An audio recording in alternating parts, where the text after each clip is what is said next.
Hello, and welcome to Brand New Me Journey series. I am your host, Shate Thompson. I am a licensed mental health counselor and your restoration expert, helping women and individuals to rediscover and redefine themselves after they have experienced a significant breakup. This series is really about bringing in some experts that's going to help us on our journey. It could be at the beginning, the middle, the lifelong journey to becoming our best self, growing into a brand new version of ourselves, and making sure that we're able to do the work. So I bring in experts that can help us along this journey so we're able to really grow and be our best self. Today, I have Paulisha Augillard. Did I say your last name correctly? It's Augillard. And Augillard. Yes, Paulisha Augillard. And she is both a marriage and family therapist and licensed professional counselor in the state of Texas. She is a graduate of Our Lady of the Lake University with a Master's of Science degree in clinical psychology with emphasis in marriage and family therapy. She is the best-selling author of Renewing Your Mind, How to Break Through Cycles of Stress and Anxiety and Start Living the Life You Deserve. So I really thought it was fitting for her to come in and speak to us for To Love You is to Love Me. Really making sure that we know exactly some of the things that needs to take place for us to show ourselves some love, right? We need to be able to break through stress, anxiety, myths, and grow and actually do the work to love on ourselves. Yeah. So welcome, Paulisha. I'm so happy to have you. Much for inviting me. I love talking and just being able to collaborate. So thank you so much for inviting me. Happy to have you. So I don't want to use up all of our time that we have here. So let's just jump right in. Okay. So can you tell me what is the difference between mental health and mental illness? So mental health talks about the total person. A lot of times people, there's a stigma around mental health. And so, there's a negative connotation about mental health and what it is. But mental health really it talks about the total person, their physical, their spiritual and their emotional well-being, versus somebody with a mental illness has a disorder. So it's something that has, it could be a medical, something that has gone awry or that might be unbalanced. But when we talk about mental health as a whole, we're talking about the total person and how to best help them along their journey. I love the way that you just were able to articulate that. So I guess what I really want to then help people to understand then is, how can someone recognize that their mental health is out of alignment, that they need to dig a little bit deeper and seek help or do something differently for their mental health? Sure. So, oftentimes you mentioned this episode being about women. And a lot of times we find ourselves being the superwoman where we are wearing multiple hats. You might be a mother, a wife, you're, the CEO of a company, or you're working a job, 2 jobs. You could be a single mom. And so oftentimes turning those roles on and off, a lot of times we don't take time to take care of ourselves. And so you might find yourself more irritable in specific instances, whether it's with children or friends or family. You might even find yourself, isolating yourself from things that you would normally do. And so what I would say is that if you find yourself like something was really, really exciting for you at one point, and then a life situation happened, let's say a loss of a job, and you find yourself, not wanting to talk to other people, you find yourself feeling very anxious about your next step, that is when you need to look into getting, talking to somebody, and not just the support of family members, because we get the support support sometimes from family members, Mhm. but then also it's good for you to reach out to a professional that can be a little bit unbiased and give you a full perspective Mhm. of what is actually going on with you. So I would say that if there is something that you recognize that is totally out of the norm for yourself in terms of your routine, then you need to dig a little bit deeper. Yeah. Thank you for that. And I'll add, when you see that your emotions are kind of array, where things that never used to bother you before start to bother you, or you're getting easily irritable Yeah. or more emotional than normal, Yeah. um, or you're kind of starting to withdraw, like Yeah. all of these things are signs to say, okay, well, you know what, something's up, Yeah. right? It's Yeah. not necessarily the full amount of symptoms needed for a Sure. disorder or mental illness, but Mhm. it's bits and pieces of them that makes you know that something's up, something's not Yeah. right. So Yeah. let me take some steps to make sure that I am okay. Yeah. Yeah, definitely. Okay. And I think sometimes we, when we as women, we recognize those things because we Mhm. are so used to being the strong one, in front of our family and our friends. It can be difficult reaching out to somebody that we don't know. And Mhm. so trying to, get that help, where do you actually start? Right. Again, family can be your greatest support. But if you find that you're, still talking and going around in circles about the same things and you're not able to, exactly pinpoint what you can do to help yourself, then Mhm. I would say, yeah, you need to, find you somebody that you connect with that can speak into your life. Definitely. So what are some of the myths surrounding mental illness? So I would say, one of the myths that I often hear is that mental illness is a weakness. Mm-hmm. And so, that again keeps a lot of people, when they hear things like that, from seeking out the help that they need. Mm-hmm. When you are hurting or when you're feeling overwhelmed, everybody gets to that point if they are very honest with themselves. True. Life situations, curveballs come, and we all need the support of each other.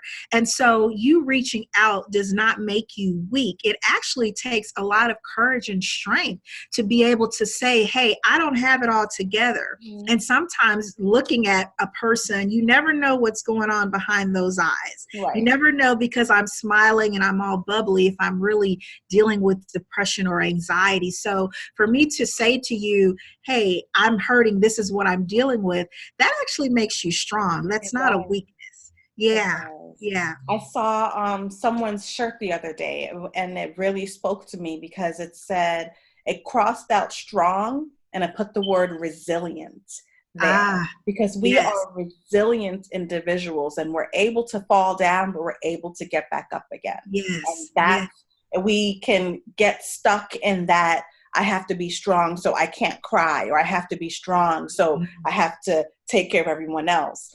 When Yes. we are resilient individuals, it gives us that space, and we can give ourselves grace to be able to fall down, to be able to be emotional, to be able to not have all the answers, Yeah. to be able to just simply be at times. Yeah. It's all okay because we are resilient. We're able to get right back up, get right back on it, and get right back into it all. Yeah. So Yeah. that's I really, love really that. powerful. Yes, I think that's powerful too, especially because there are so many people that don't understand what you're talking about when you say mental illness, or that I'm dealing with depression. What does that actually look like? Mhm. You shouldn't be sad because, you're supposed to count all your blessings and all of these things, Mhm. but like you said, having the space to be able to share with somebody that, even though I have all of these blessings, there are some times when things aren't all together. And there are times where I'm not perfect. Well, really, there's no perfect, but just having somebody to be able to share that with. And so I think another part of that is just being able to continue to educate people on what we're talking about here today in Mhm. mental illness. Awesome sauce. Are there any other myths that you wanted to mention or discuss? Well, there is another one. So I've heard this one from a client where when they are seeking out the support or finding a therapist that they connect with, that they have to go in and it's going to be, all of their business is going to be on Front Street. And so that is something that I really, really take my time in meeting with people and even speaking out that all of your information is confidential. So, when you're coming in and you're overwhelmed, the last thing that we would want to do is to be able to put all of your information back out. So family members, whomever they come in with thinking that, I don't want anybody to know, it stays with us. Unless, of course, there is, potential for them to harm themselves. But just wanted to clarify that, because I get a lot of that, like, is this going to be confidential? Are you recording this information? So yeah, that's very important for people to know. Yes. What about, it might not necessarily be a myth, but many individuals are brought up to where what happens in my house stays in my house. So how can you help those individuals that have been brought up that way, or that feel that way, or are taught that way, to know that it's okay to seek out help? Yeah, that, specifically in the African American community where everything is taboo, like we don't go and spread our business, we go and we pray it away. This is something, but I think that type of thinking is what keeps us with family secrets, and it keeps us from getting the full healing that we need. And so, being raised that way, I was raised that way, definitely. It wasn't until, I needed to seek out help of a therapist, a psychologist, this isn't so bad, to be able just to have the space is not so scary. And guess what? I felt better after I left than when I came in. So I think just being able to let everybody know that, it's okay for you to be able to open up and share what is actually going on the inside. That is the only way that you will get the full and complete healing that you need. I love that.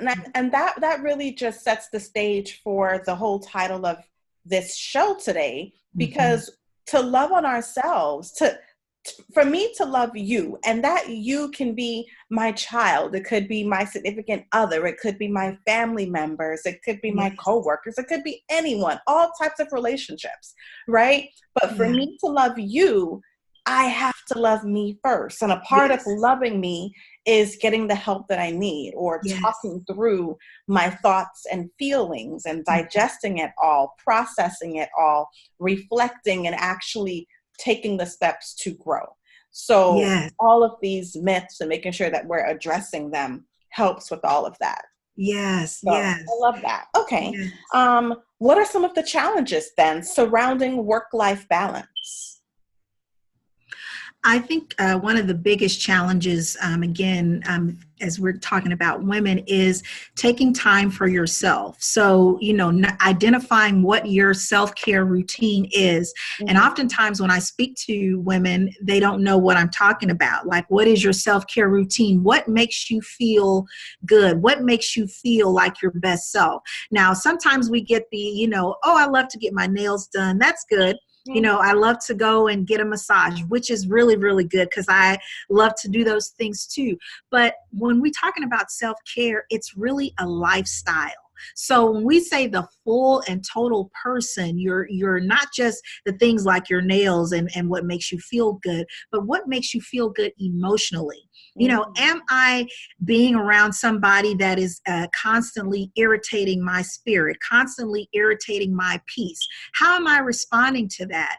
Am I actually checking in and taking the time to go away and maybe do some, deep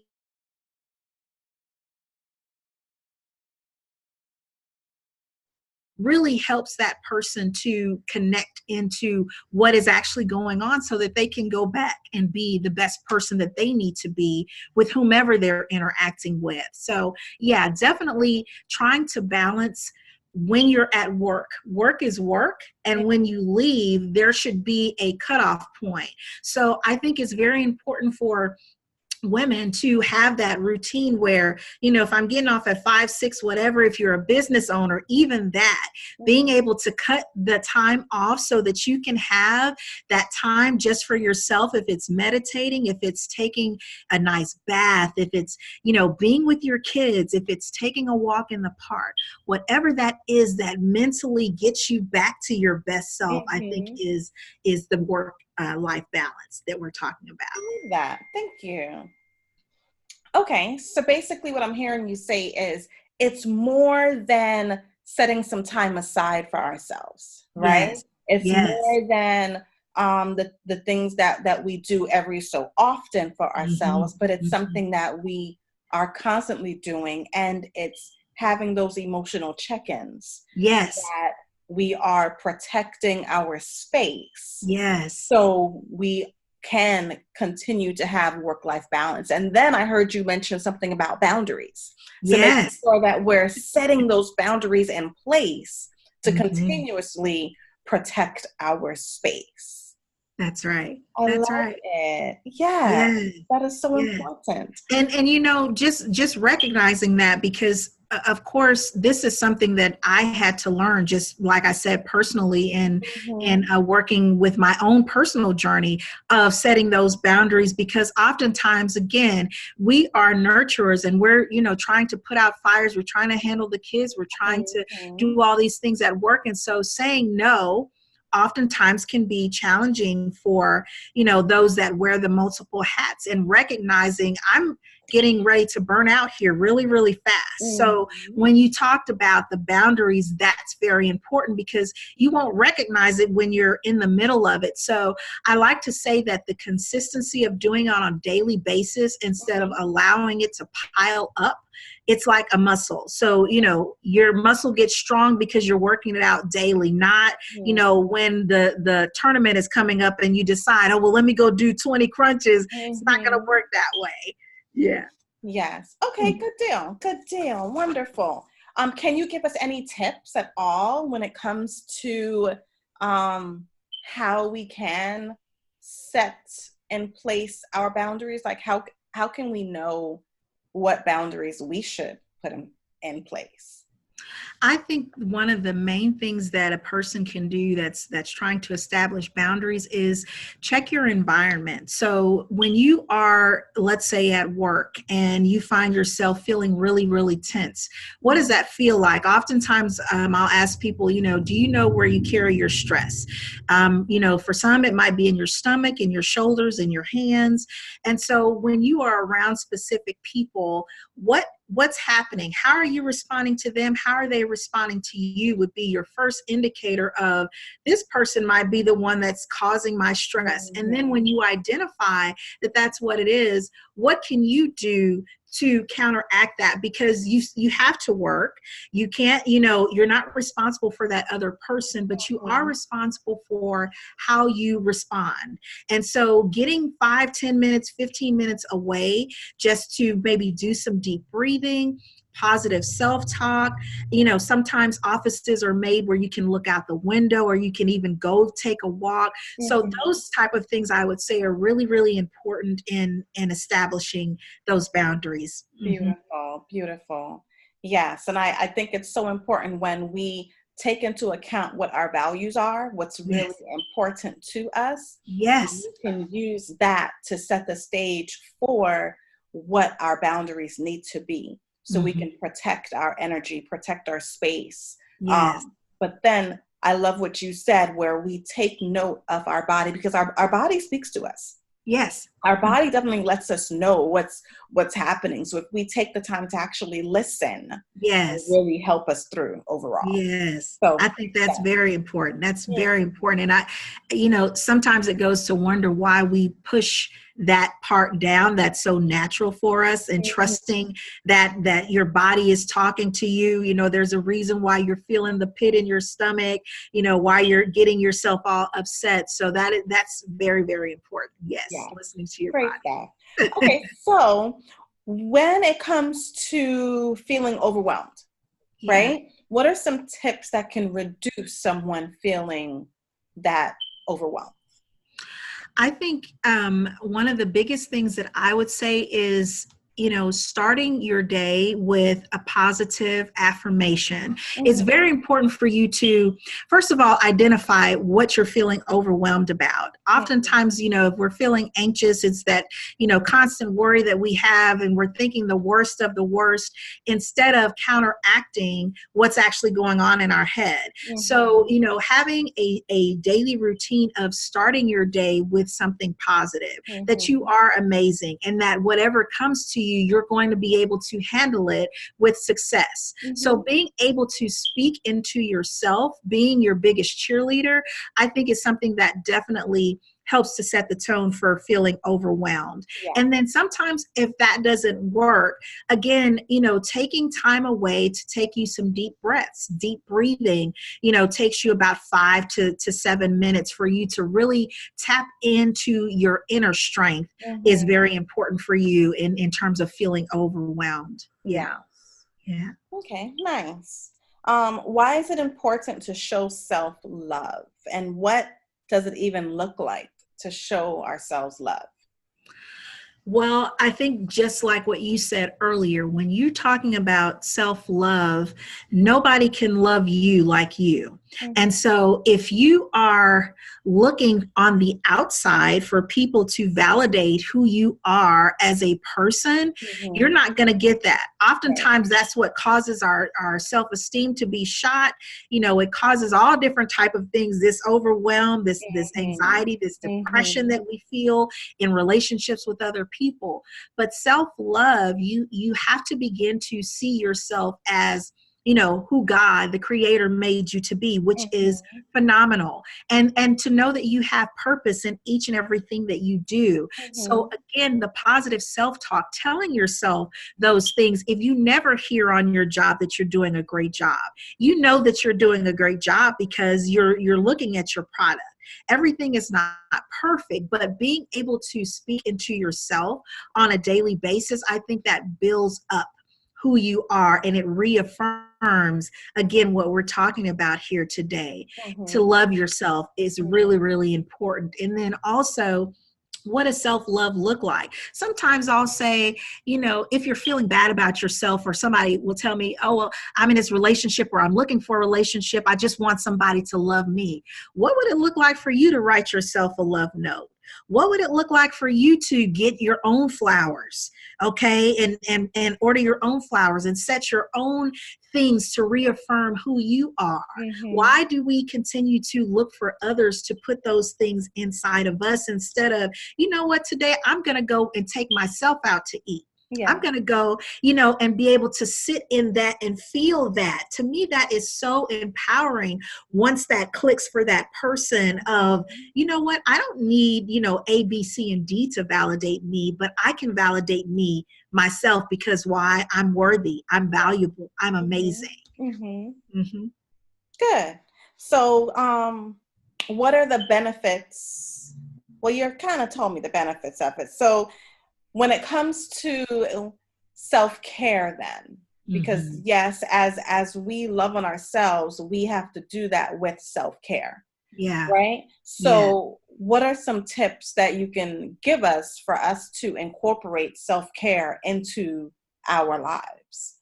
I think one of my favorite things to do, because we're talking like about natural things, is to use essential oils. There are tons of oils that you can actually use to reduce certain things that come upon you. So, like the smelling of orange reduces anxiety. Lavender creates relaxation. So, when you're coming home, you can actually, use the potpourri that smells like lavender. You can use the lavender in your bathtub. Also, what I didn't mention is getting some type of exercise. I think that, if you're able to just walk up and down your stairs, if you're not somebody that, if you have stairs, take a walk around your apartment complex or your neighborhood. Getting some type of physical activity in definitely boosts up what we need to keep us going. And so I just think starting, if you can see yourself starting one thing that is really beneficial for you, whether it be the essential oils, whether it be meditating in the morning time, whether it be, just sitting in your own quiet space for a certain period of time, that's also very empowering. And I don't know why a lot of us shy away from feeling the stuff, but that can also be very healing in terms of self-care as well. I agree. Like for myself, for example, I love tea, right? Yes. I just love tea. So that's my quiet time. That's my happy place. Yes. In the mornings before I actually start my day, or in the evenings when I get home from work, yes, I sit down with my tea, and I just sit in the quiet, and I sip on my tea, and I just spend the time enjoying it. Right. So that's definitely a part of self-care. Or even Paulisha mentioned exercise. I felt the difference mentally and emotionally within myself when I wasn't exercising. I became a little more emotional or sad or bothered when I was not engaging in the exercise regimen or like routine that I had set for myself from before. So when I got back into it, I felt it in my entire body.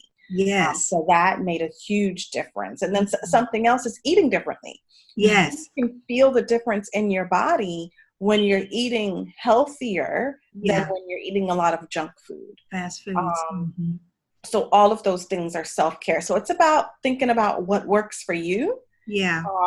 And then incorporating it little by little, right? It's not going to be some major, oh my goodness, this big old thing that you just change and now you're doing it, right? But it's really good. And I really coax myself. I talk to myself a little bit. I say, okay, I'm going to start doing this soon. I really want to start doing this. And it's after I do that a couple times, so when I finally just up one morning and say, all right, it's time for me to get right back into it. It's time for me to make some changes. Yes. Right? So it's when you see that you're thinking about it a little bit more and more, that's actually you starting the process of incorporating it. So it's important for us not to be so super hard on ourselves when we see that we're not doing exactly what we want to do yet. Yes. Because by us even thinking about it, we're gearing ourselves up to start making a change. That's right. That's right. Yes. All right. So, Paulisha, something I ask everyone that comes on the show, what's one of the most important things that you have learned on your journey? One of the most important things that I've learned is not to be validated by other people. Definitely, I would say this whole year has been, well, we're not to the end of it, but it's really been about validating myself and loving on myself and knowing that I don't need people to do that. And when I really figured that out, then I was just so amazed at how much more I was able to do on my own. And I wasn't like trying to drag this train and have all these people to, cheer me on, but just learning, the people that are there for you, your family, your friends, that is what has been so empowering for me. Yeah, definitely. Beautiful. And how can the viewers find you? Yeah, so I am actually, I do therapy online. I have a full online virtual practice. Viewers can find me by going to my website. It's www.paulishaaugillard.com. And I can spell that for you, Paulishia, Augillard, AUGILLARD.com. Okay, wonderful. Yeah. Thank you. And you have a book as well. How can we find your book? Yeah, so actually on the website, there is it's on the main part of my website. You can actually click on that link and it'll take you to Amazon, or you can actually go to Amazon.com and put in Renewing Your Mind and it'll come up for you. Yeah, so two different ways. Yes, ma'am. Wonderful. Thank you. Well, thank you so much for coming on, Paulisha. And thank you. Please like, share, and subscribe to the YouTube channel and to the different pages on Facebook and Instagram, and just continue to stay connected, as I have a lot of things in the works for you to be able to continue helping you on your journey. If you would like coaching, you can go to brandnewmejourney.com. I do laser coaching, and I also provide group coaching. So if that's something that you're interested in, we can definitely work together to be able to help you on your journey of being brand new. Thank you again for joining us for Brand New Me Journey. Our to love you is to love me, and we'll continue to stay connected and be intentionally you and authentically you. Until next time.